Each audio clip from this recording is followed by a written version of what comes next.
Mabilisang balitaan, komprehensibo at totoo sa loob ng 1 minuto.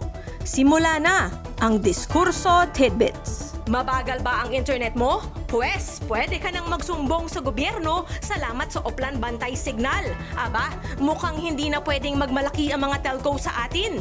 LTO, iniimbestigahan ngayon si Bulacan Governor Dan Fernando dahil sa NLEX road rage na umano'y biktima ang isa sa presidential sons. Sabi nga ni John Vic Remulla, huwag kasing mag-asal hari sa daan. Abusado nga ba sa kapangyarihan? Lungsod ng Pasig nakakuha ng $1 million grant para sa floating parks.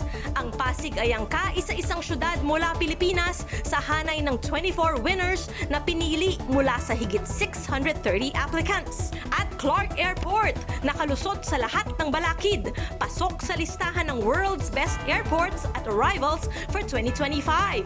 Kaya naman pala ng Pinoy, sana sumunod na din ng iba pa nating airport sa bansa.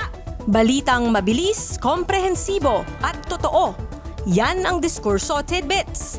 Basahin ang tungkol sa lahat ng yan at sa marami pang ibang nakatutuwa at makabuluhang balita sa diskurso.ph.